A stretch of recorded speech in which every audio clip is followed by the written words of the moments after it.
Allez, salut à tous, c'est Matt, on se retrouve aujourd'hui pour notre 9 minutes crypto, revue de marché crypto. Donc on va parler Bitcoin, on va parler des altcoins, on va parler de la Bitcoin dominance, on va parler de tout un tas de petites choses aujourd'hui. Avant ça, je vous fais un petit rappel pour le lexique en description, évidemment, encore et encore une fois. Pour les nouveaux, parce qu'il y en a beaucoup sur la chaîne, elle monte vite, énormément. Donc je vous fais un rappel à chaque fois, pensez à checker la description.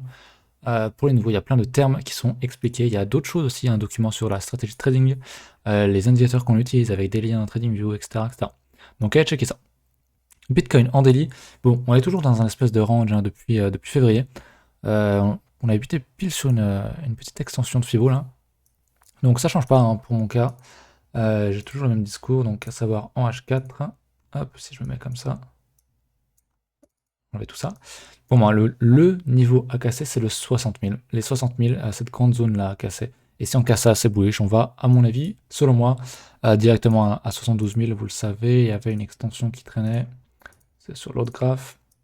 Voilà, c'est une extension, la première extension de ce bottom-là à ce top-là.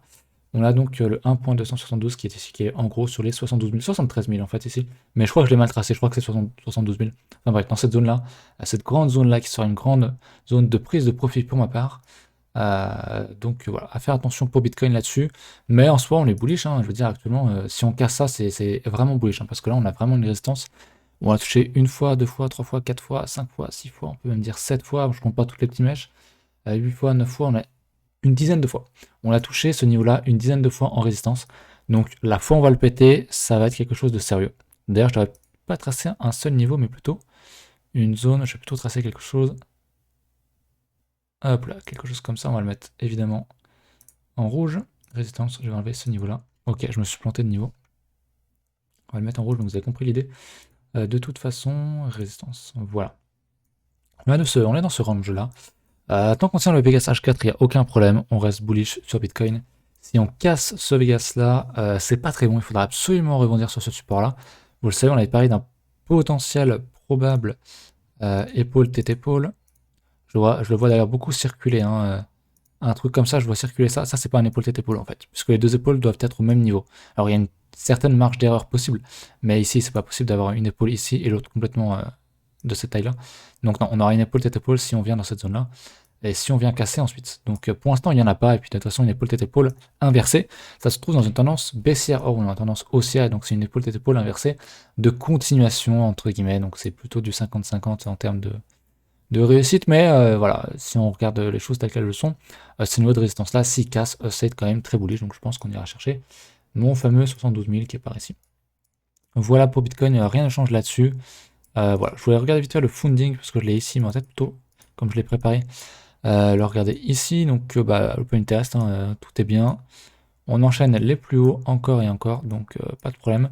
Le funding s'est quand même plutôt bien calmé, on avait eu un bon funding élevé ici, sur la résistance, donc on a buté dessus. On a un funding qui est de plus en plus plat, alors qu'on est sur résistance, on est quand même assez haut.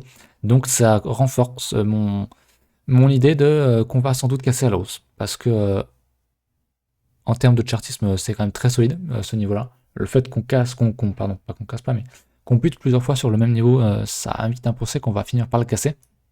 Et puis si on le casse, évidemment, ça sera la vérification, j'ai envie de dire, le signal pour aller plus haut. Et puis voilà, et les fundings du coup qui sont très très bas.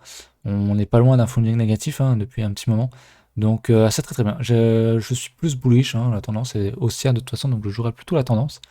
Et target max, ouais, 72 000. Sinon, vous pouvez prendre une target un peu plus petit. Si je vais prendre une extension comme ça, aller viser cette zone-là, donc les 63 65 000, ça ferait aussi un bon niveau d'extension. Voilà pour Bitcoin, ça reste haussier pour acheter en mode trading, hein, c'est-à-dire en mode suite tendance. Si j'achèterais ici, mon stop n'est pas à zéro. Rien à voir avec les altcoins, comme j'ai déjà expliqué. La Bitcoin dominance, c'est bien, on a enfin cassé, j'avais oublié lors de mon dernier épisode sur les altcoins de parler de la Bitcoin dominance. Nous y voici, nous y voilà, on bute sur le premier arrêt, donc sur le premier Fibo, le 38.2, c'est très très bien.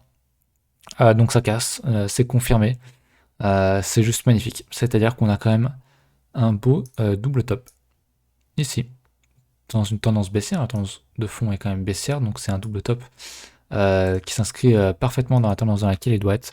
Donc c'est parfait de voir ça casser par le bas, donc ça nous invite vraiment à penser qu'on ira vraiment plus bas sur la Bitcoin dominance.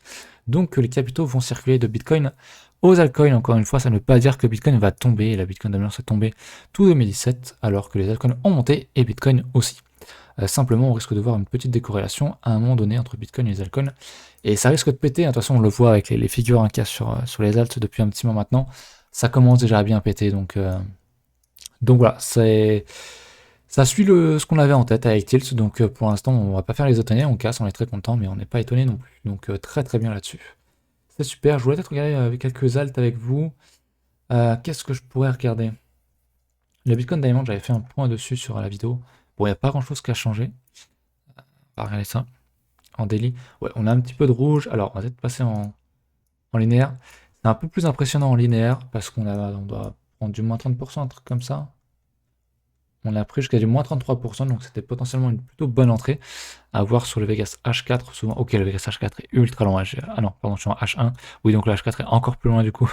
Ok, donc compliqué d'acheter un truc comme ça, c'est vrai. Ah, mais il y avait le Mithril aussi, où j'ai full TP, je vous l'avais dit sur le Discord. J'avais dit en vidéo aussi, je crois, le Mithril que je retrouve. Le Mithril qui tombe encore et encore. Ah oui, mais non, il a bounce, pardon, il a bounce back. Le Mithril qui a fait un joli bottom ici sur un beau double, un TD9 en H4. Le Vegas est très très loin, donc compliqué d'entrer là-dessus. Il fallait le faire vraiment en mode couillu et acheter un moins 50%, je crois. Hein. Ouais, voilà, moins 50%. Il fallait voir un petit retracement en mode linéaire. Et il y avait sans doute une pièce à poser ici. Mais là, c'est bien ce qu'il fait. Hein. S'il revient retaper ce niveau-là, si on casse ce niveau-là, donc cette grosse résistance ici, c'est continuation à la hausse et full moon. Hein. Je ne sais pas trop où on en est en weekly, mais je crois que c'est quand même bien avancé. J'ai repassé en logarithmique. Mais ouais, je serais pas étonné qu'on aille chercher la résistance. Hein. Donc c'est une résistance que j'ai tracée à la main ici parce qu'il n'y a pas assez d'historique. Mais sur ce site-là, hein, sur chartcontainer.pro, qu'on utilise hein, pour voir quand c'est un peu plus historique. Il y a un beau niveau de résistance là où je l'ai tracé, donc ça sera selon moi la prochaine target. On avait sur le Discord quelqu'un qui nous avait montré le GXS en paire BTC avec un beau double bottom ici, avec un beau retag sur le support ici, donc c'est vraiment c'est parfait en fait en termes de structure encore une fois. C'est exactement ce qu'on veut, c'est exactement ce qu'on a eu ailleurs. Donc c'est parfait, on a une belle résistance ici, on a une belle petite zone de résistance. Tout ça, je tracerai ça comme ça un peu. Qui pourrait être la première zone de profit. Voilà, écoutez, on est à 7 minutes. Pour une fois que j'ai pas grand chose d'autre à dire, j'ai pas envie de faire un 7 minutes crypto. Donc je vais essayer de trouver autre chose à évoquer. On m'a demandé souvent mes shitcoins. C'est compliqué, je le ferai peut-être sur une autre vidéo. Ouais, j'ai le Aloha qui est en 18% aujourd'hui.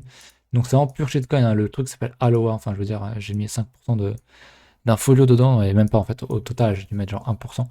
Donc c'est pas énorme. J'ai pas mis grand chose sur Uniswap. Enfin, grand chose, j'ai dû mettre 30% au total. Donc ça bullish, on casse un gros niveau de résistance ici. Je vais vous le tracer. Hop, quelque chose comme ça. On voit qu'on butait pas mal dans cette résistance là, on a rejeté et on réinjecte à la hausse derrière. C'est juste ultra bullish. Ça c'est encore un truc achetable, tiens, typiquement Aloha. Quand je vois un truc comme ça, c'est typiquement encore achetable. J'en ai plein des shitcoins comme ça. Hein. C'est pas, attention derrière, c'est vraiment pur shitcoin. Le projet derrière, on s'en fout, c'est juste la charte qui est intéressante, les volumes, etc.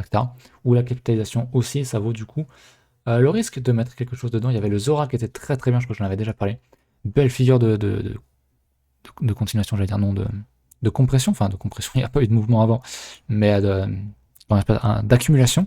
Avec un peu de volume dedans, on casse à la hausse, c'est parfait. Moi, j'ai pu acheter par ici, je crois.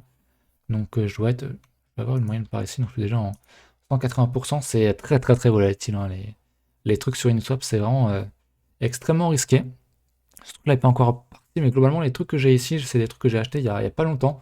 Donc vous pouvez regarder, j'en reparlerai peut-être sur ma vidéo Altcoin mercredi prochain, ou alors dimanche avec Tilt, si jamais on a le temps, si jamais je vous trouve une petite perle rare.